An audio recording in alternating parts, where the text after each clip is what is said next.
A'udzubillahi minasyaitonirrajim. Bismillahirrahmanirrahim. Assalamualaikum warahmatullahi wabarakatuh. Innal hamdalillah nahmaduhu wa nasta'inu wa nastaghfiruh wa na'udzu billahi min syururi anfusina wa min sayyiati a'malina. May yahdihillahu fala mudhillalah wa may yudlil fala hadiyalah. Asyhadu an la ilaha illallah wahdahu la syarikalah wa asyhadu anna Muhammadan abduhu wa rasuluh. Allahumma salli wa sallim wa barik ala hadzal nabiyil karim wa ala alihi wa sahbihi ajma'in. Bapak-bapak pengurus masjid yang saya hormati, alim ulama, tokoh masyarakat, cerdik pandai, bapak ibu, orang tua yang saya muliakan, hadirin hadirat yang semoga kita semua senantiasa dirahmati oleh Allah. Bersyukur kita kepada Allah dengan mengucapkan alhamdulillahirabbil alamin atas rahmat hidayah yang diberikan Allah kepada kita semua, sehingga sudahlah kita diuji dengan berpuasa, diuji pula dengan ceramah lagi Pak, di jam-jam ngantuk pula. Jadi ini luar biasa ini Pak, hidayah yang diberikan Allah. Mudah-mudahan Allah senantiasa merahmati kita semua. Bersolawat kita kepada Rasulullah sallallahu alaihi wasallam dengan ucapan Allahumma shalli ala sayyidina Muhammad wa ala alihi washabbihi wasallim. Semoga lisan kita ini selalu dimudahkan oleh Allah untuk bersolawat kepada Rasulullah sebagai menunjukkan rasa cinta kita kepada Rasulullah SAW, dan dimudahkan Allah kita untuk meneladani beliau. Ini dalam kitab 500 Rampai Kisah Orang Soleh, karya Imam Ibnul Qayyim Al-Jauzi rahimahullah. Jadi pernah Pak, pada masa Khalifah Umar bin Khattab, Khalifah Umar ini mengutus namanya Umair bin Sa'ad untuk menjadi gubernur Homs. Homs itu Syria. Jadi selama dia memerintah setahun lamanya, Umair bin Sa'ad ini tidak pernah sekalipun dia memberi kabar. Selama 1 tahun itu dia tidak pernah ngirim surat, tidak pernah ngirim kabar, tidak pernah ngirim laporan kepada Umar bin Khattab radhiyallahu anhu. Sehingga Umar akhirnya menyuruh sekretarisnya, tolong tulis surat untuk Umair bin Sa'ad. Aku takut nanti buruk sangka aku jadinya, kata Umar, karena aku menganggap dia mengkhianati aku setahun tanpa kabar berita. Jadi daripada buruk sangka, surati dia. Jadi sebelum kita buruk sangka itu rupa Pak, hubungi dulu, cari tahu dulu. Kalau kita menduga-duga, nah ini yang kena kita nih dalam ayat ya ayyuhalladzina amanu ya ayyuhal, itulah Pak, blank jadinya kan kalau belum puasa nih. Kita dilarang berburuk sangka. Jangan sampai, karena sebagian prasangka itu adalah dosa. Karena prasangka ini Bu, kita tidak tahu apa yang terjadi dengan orang, tetapi kita menduga-duga jadinya Pak. Mungkin gini nih enggak, mungkin itu banyak kemungkinan jadinya. Dalam surah Ar-Ra'd ayat 12 itu. Ayuhibbu ayakulalah ma'akhihi maitam fakarihtumuh. Sementara kita tahu Pak, dosanya besar Pak, sama dengan memakan bangkai saudara kita yang sudah mati. Itu kalau kita banyak menduga-duga. Jadi ditulislah surat. Isi surat itu Pak, simple saja. Kata Umar bin Khattab radhiyallahu an, jika engkau menerima suratku ini, segeralah menghadap membawa harta fa'i. Setelah kau melihat surat ini, harta fa'i ini Pak, harta orang kafir yang ada perjanjian damai dengan kita. Jadi tanpa peperangan, mereka belum sempat perang sudah melarikan diri, itu fa'i. Jadi harta mereka tinggalkan, itu fa'i. Kemudian ada namanya jizyah. Jizyah ini harta orang kafir, dapat perlindungan dari orang Islam dan dia membayar pajak. Itu jizyah. Ada namanya ganimah. Kalau ganimah itu harta yang didapat karena berperang, di rampasan perang, itu ganimah. Ada namanya anfal. Anfal itu bagian khusus yang diberikan oleh pemimpin kepada orang-orang yang berjasa di antara pasukannya itu. Jadi macam-macam nih. Nah, yang disuruh Umar bawa nih harta fa'i. Belum sempat perang, orang kafirnya udah lari, itu fa'i. Pokoknya udahlah, ini ambil aja harta kami.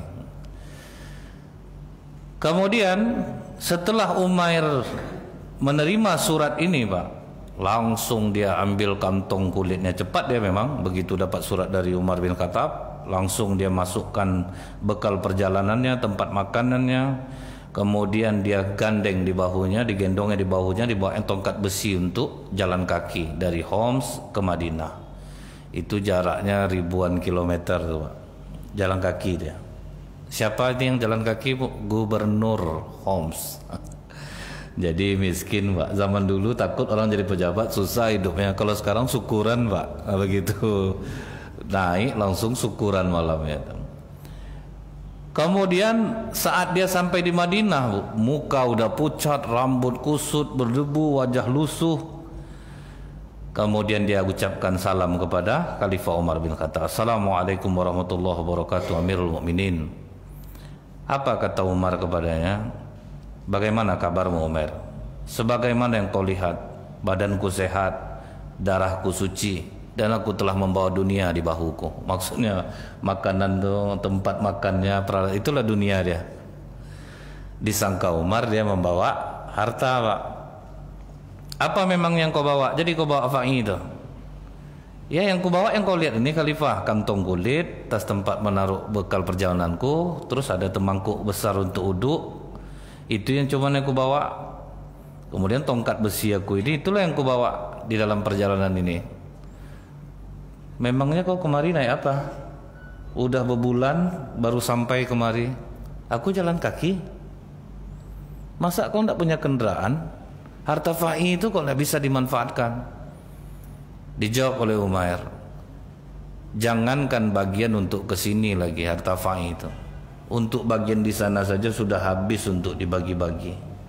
Kalau memang ada, pasti ada yang kumanfaatkan untuk diriku. Memanglah ada, Khalifah. Semua orang di sana banyak yang susah, makanya aku berikan kepadanya. Sampai untuk membeli kuda pun aku nak mampu.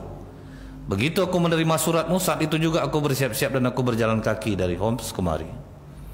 Kuda tidak terbeli, Pak. Kita aja naik gaji 3 juta langsung utang mobil, Pak, kan? Ini Pak Gubernur. Jadi ini sebetulnya bukanlah kita harus meniru seperti ini, tapi begitulah, Pak. Makanya kata Rasulullah tuh, sehebat apapun ibadah umat di masa yang akan datang, nilainya sama dengan tidurnya sahabatku. Karena itulah, Pak, begitu ketat mereka menjaga dirinya. Kalau kita pasti ada loss adalah. Kalau mereka betul-betul tidak ketat. Gitu. Kemudian apa kata Umar? Jahat betul masyarakat di sana, sampai gubernurnya jalan kaki pun mereka tidak mau meminjamkan kendaraannya. Justru kata Umar, aku tidak pernah meminta kepada mereka dan aku tidak ngomong sama mereka bahwa aku mau berangkat kemari. Jadi mereka tidak tahu bahwa aku akan berangkat, maka mereka tidak meminjamkan kendaraannya. Jadi aku harap bertawakallah engkau kepada Allah, Khalifah, karena kau tahu bahwa kita ini dilarang bergibah. Dialah yang nasihati Umar, Pak. Tidak usah buruk sangka sama orang di sana.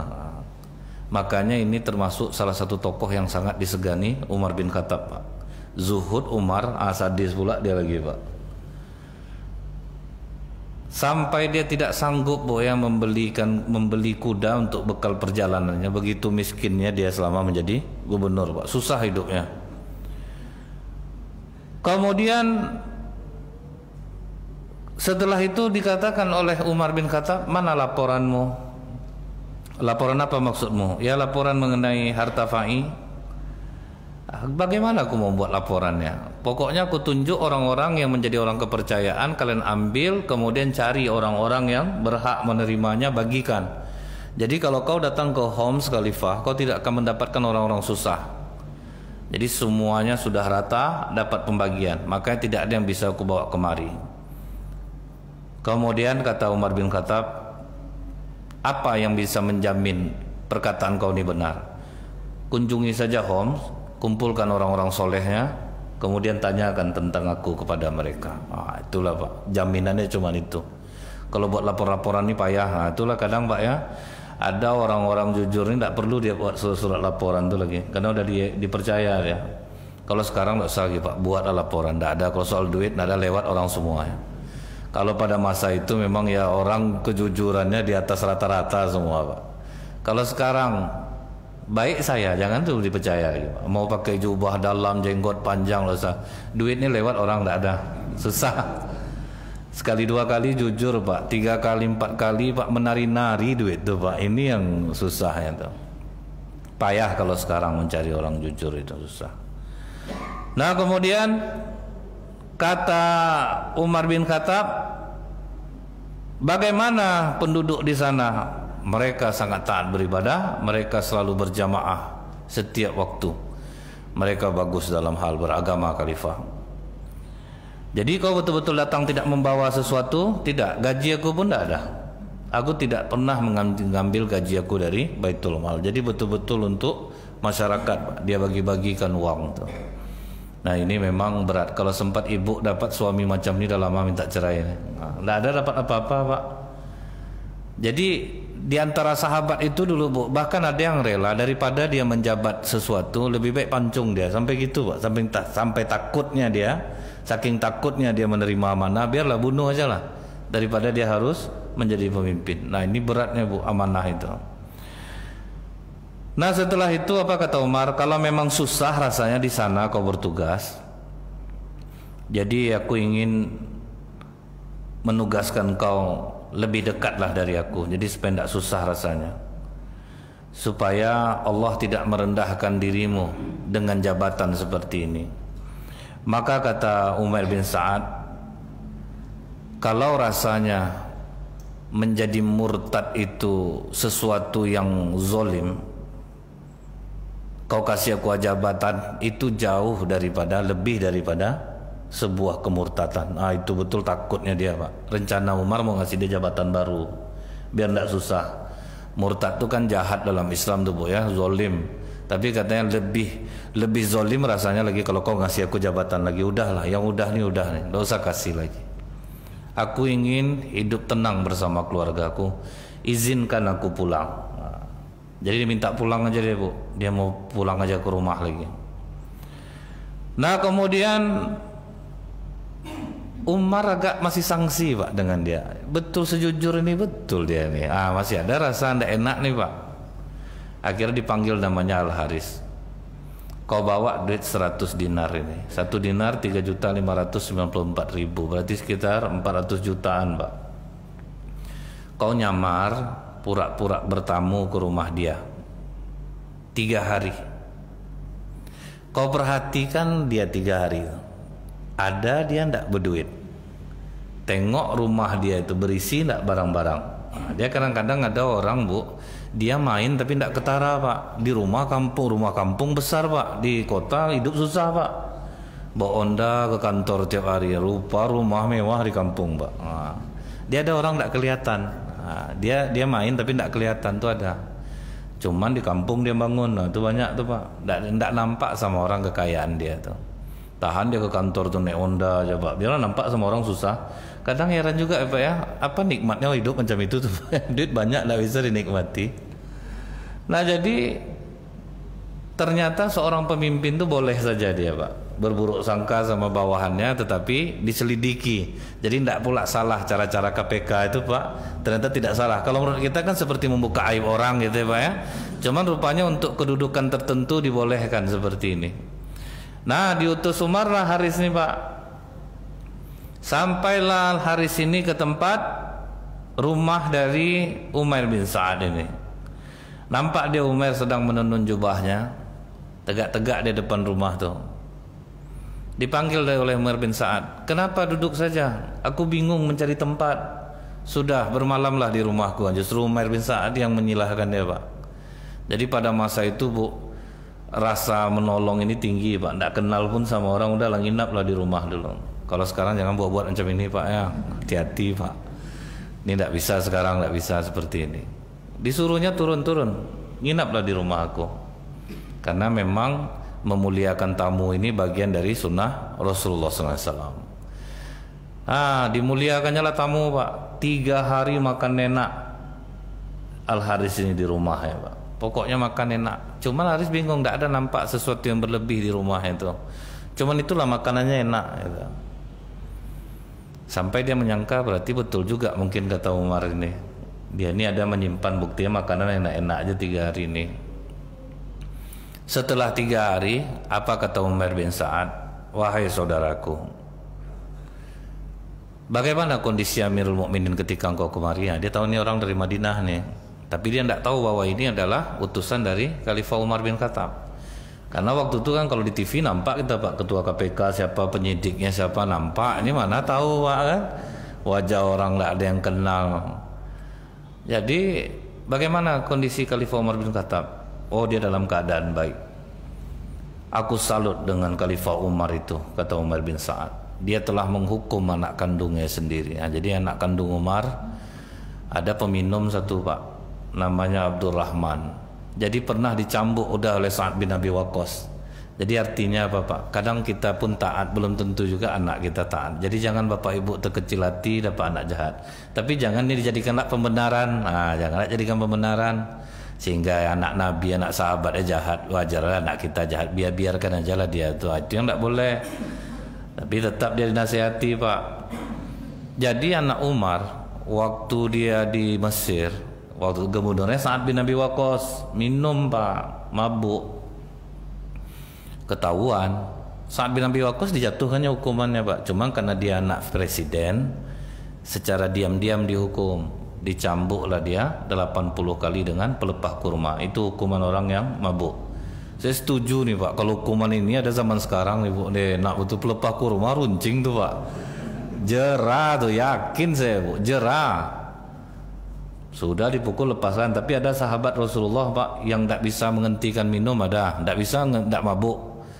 Namanya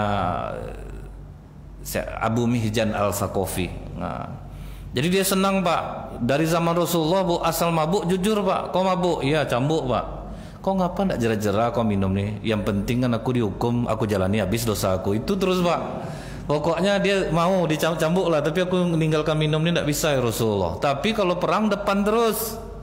Ah, itu pula dia aneh ya Pak. Kalau disuruh jihad di depan terus Bu. Cuman yang minum ini tidak bisa tinggalkan ya. Sampai pada masa Sa'ad bin Abi Waqqas. Akhir kata Sa'ad bin Abi Waqqas, terserah kau aja lagi. Dah bosan aku nyambuk kau. Tidak apa-apa, cambuk aku nanti berdosa aku di hadapan Allah nanti. Pokoknya aku mabuk, aku jujur, cambuk lah aku mau tiap hari lah. Akhir kata Sa'ad, terserah kau aja lagi. Heran aku nengok kau ini tidak juga bisa berhenti lah saya. Karena gara-gara dia masuk perang menang Pak. Dia pemberani. Akhirnya kata dia, demi Allah aku akan berhenti. Aku berhenti. Ah, itulah dia berhenti. Kalau sempat nak saya teruskan sampai aku berhenti ini Pak, minum orang nanti balik Pak. Udah tobat-tobat orang minum lah gara-gara hadis ini Pak. Oh enggak apa rupanya. Penting cambuk tiap hari. Jangan pula sampai salah sampai pula ke orang nanti. Jadi minum dicambuk oleh Sa'ad bin Abi Waqqas, Abdurrahman ini. Rupanya terdengar sama Umar bin Khattab. Marah dia kepada Sa'ad bin Abi Waqqas. Tidak ada menghukum orang ini diam-diam. Tidak sah. Menghukum mencambuk orang itu harus di depan orang ramai. Tidak boleh diam-diam. Apa hukumannya oleh Umar bin Khattab Bu? Disuruhnya anaknya jalan kaki Pak, dari Mesir ke Madinah dalam keadaan membungkuk. Ngeri hukumannya Pak. Begitu sampai di Madinah, udah dikata sahabat, kan dia udah menjalankan hukuman, kata Abdurrahman bin Auf. Tidak usahlah Khalifah. Tidak bisa. Akhirnya diulang balik Pak, mencambuknya di depan orang ramai. 1 hari setelah kejadian itu Abdurrahman pun meninggal dunia. Sampai kata Umar bin Khattab, kalau jumpa kau sama Rasulullah katakan aku telah menjalankan hukumnya. Itu Pak. Kalau anak kita tuh Pak, itu lain kali jangan buat macam itu nak. Akan dipukul lah sama gubernur sana. Itu gubernur kena marah lah tuh. Kuat kau pukul tadi atau enggak? Itu Pak. Susah kita nih Pak. Makanya ada Pak sahabat kalau di hadis tentang akhir zaman, keadaan macam ini udah boleh kita minta mati ya gitu Pak. Sampai kalau udah di bumi ini pemimpin sudah banyak ketidakadilan, syahwat sudah diperturutkan, zina sudah terang-terangan, udah boleh doa minta mati ya. Padahal Rasulullah melarang kita memohon kematian. Tapi ada hadis kalau udah ketemu dengan zaman seperti ini, udahlah minta mati jauh lebih baik. Tapi janganlah doa habis ini Pak ya. Ini maksudnya begitulah mengerikannya. Jangan pula minta mati sungguhan lah. Jadi itu yang disalutkan Umar bin Sa'ad kepada Umar bin Khattab. Dalam hati laris Pak. Aku lebih salut nengok kau lagi. Selama ini kau jadi gubernur macam ini, hidup di rumah nih Pak. Rumah tidak ada apa-apa. Cuman yang masih dalam hati Haris ini, tapi kok makanan enak-enak. Nah setelah 3 hari itulah kata Umar bin Sa'ad, aku jujur sama kau, aku udah 3 hari menjalankan sunnah memuliakan tamu. Kau makan enak-enak, aku tidak makan sama istri aku udah 3 hari ini. Jadi tolong pindah tempat lain lagi ya. Jadi rupanya boleh Pak. Udah 3 hari orang kita bertamu rumah kita, boleh suruhlah dia pergi lagi. Penting selama 3 hari itu servis sejadi-jadinya. Cuma kan kadang-kadang kita ini tidak ada hati Pak. Tahu orang ramah, mah di sini aja lah kita mah ya, enak-enak makan, tidak lah sadar Pak. Orang susah kita buat. Jadi sunnah bertamu itu hanya 3 hari Pak. Muliakanlah. Kalau bisa tuan rumah menyervis lebih daripada itu terhitung sedekah. Baru terhitung sedekah Pak setelah 3 hari. Yang 3 hari ini berarti memang harus dimuliakan. Jadi memuliakan tamu itu memang luar biasa Bu. Karena apa? Dulu di zaman Rasulullah ada perempuan yang mengeluh kepada Rasulullah karena selalu datang tamu ke rumahnya. Jadi suaminya sering kedatangan tamu, kadang sibuk ngasih makan tuh ya Rasulullah, tolonglah nasihati suami aku. Rasulullah waktu itu tidak membantah Pak.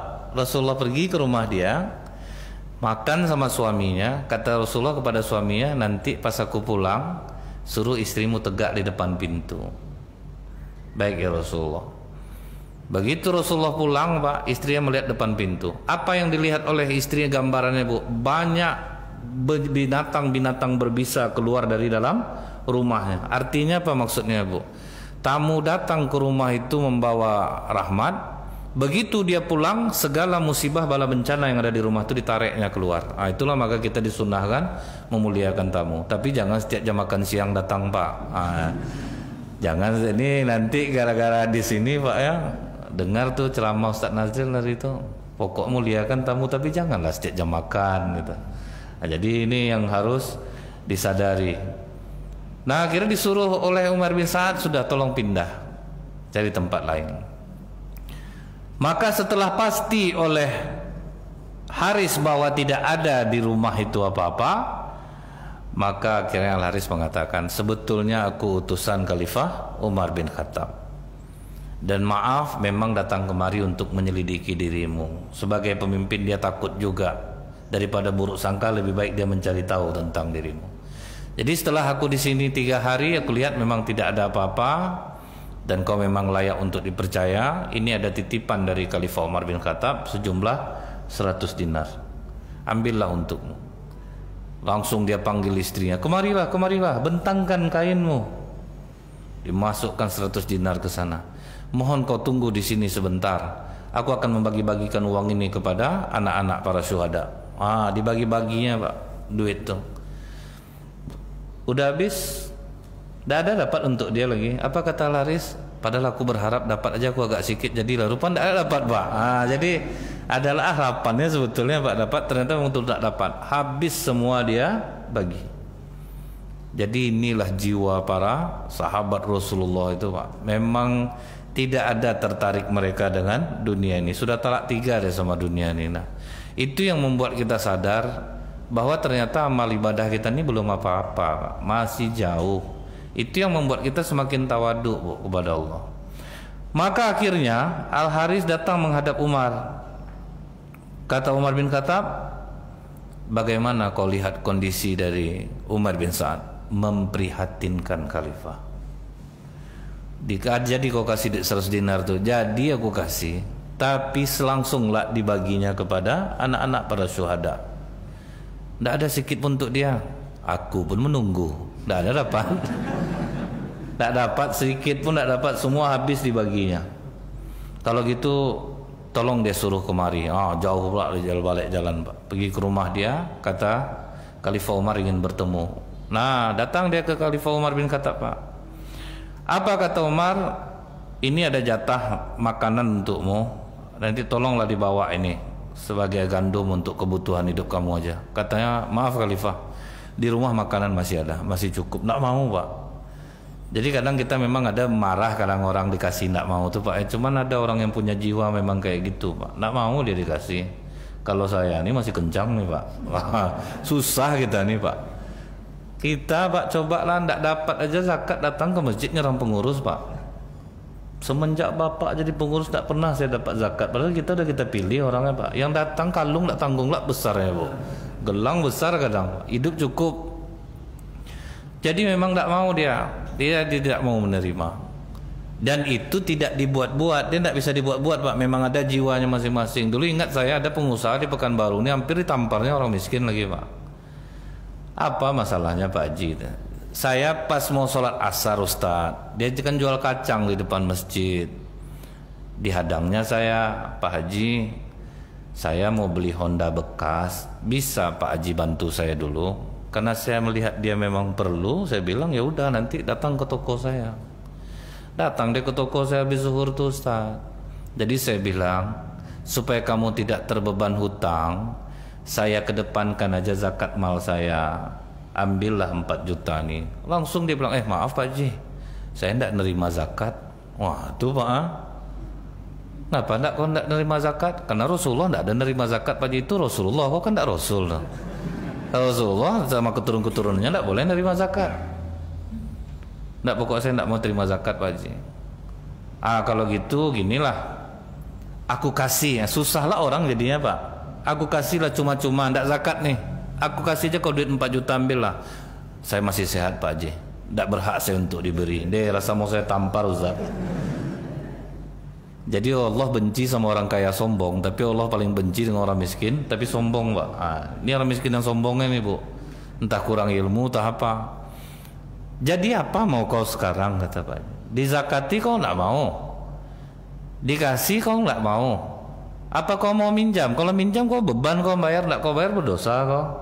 Pinjam aja lah Pak Haji. Pinjam oke. Berapa lama kau bisa membalikkan? 2 bulan, 4 bulan buat. Catat dalam sekretariat 4 bulan. Hilang jadinya Pak. Lari, akan berdosa jadinya. Dia tidak bisa dibuat-buat. Itu memang bawaan dari hati. Memang ada orang Pak, memang tidak mau, dia dikasih pun tidak mau. Saya ada nengok di lampu merah dulu Bu, tukang koran yang patah kakinya itu Pak. Dikasih orang duit 5.000 nggak mau dia Pak. Saya jualan kata dia. Saya jualan, saya nggak mau dikasih. Kalau mau beli barang saya, itu dia Pak. Tidak mau dia nerima. Saya tidak meminta-minta katanya. Saya mau jualan. Itu tuh yang susah nyari orangnya sekarang Pak. Tidak ada, termasuk saya juga. Alhamdulillah. Payah Bu, payah. Tapi paling tidak dapat kita rezeki, berbagi pula kita Pak. Janganlah sampai untuk kita sendiri. Nah kemudian karena dia tidak mau, berselang lama dari itu Pak, wafatlah Umar bin Sa'ad ini. Begitu dia wafat, itu terpukul betul Umar bin Khattab. Maka Umar pergilah menuju Baqiul Gharqad namanya. Ngumpullah para sahabat. Apa kata Umar? Kalau kalian dikasih Allah sebuah keinginan yang bisa dikabulkan, apa yang kalian minta kepada Allah? Permintaan sahabat ini mantap-mantap semua Pak. Aku ingin Allah memberiku kekuatan supaya aku bisa menimbakan air zam-zam untuk jamaah haji. Itu permintaannya Pak. Kalau adalah boleh meminta. Yang lain apa? Aku ingin khalifah kalau diberikan kekayaan, kemudian bisa aku membantu orang miskin dengan kekayaanku itu. Memangnya kalau kau khalifah apa? Aku ingin Allah menciptakan seorang lagi yang bernama Umar bin Sa'ad, agar bisa dia mengurus kepentingan orang-orang muslim. Itulah salah satu tokoh yang sangat dikagumi oleh Umar bin Khattab. Jadi mudah-mudahan ini bisa memotivasi kita Pak, supaya kita makin kuat di dalam menghadapi kesulitan hidup. Ternyata orang-orang yang berada di jalan Allah itu tidak semuanya senang secara harta. Mereka juga kadang sering susah dalam kehidupan, tetapi mempunyai kebahagiaan yang sangat lapang di dalam hatinya. Ini biasanya berapa wajat waktunya Pak Haji? Saya kalau dibiarkan ngomong lama nih Pak, ngantuk Pak. Ya? Biasanya berapa? 20 menit. Oh baik, berarti sudah lewat saya. Subhanakallahumma bihamdika asyhadu an la ilaha illa anta astaghfiruka wa atubu ilaik. Assalamualaikum warahmatullahi wabarakatuh.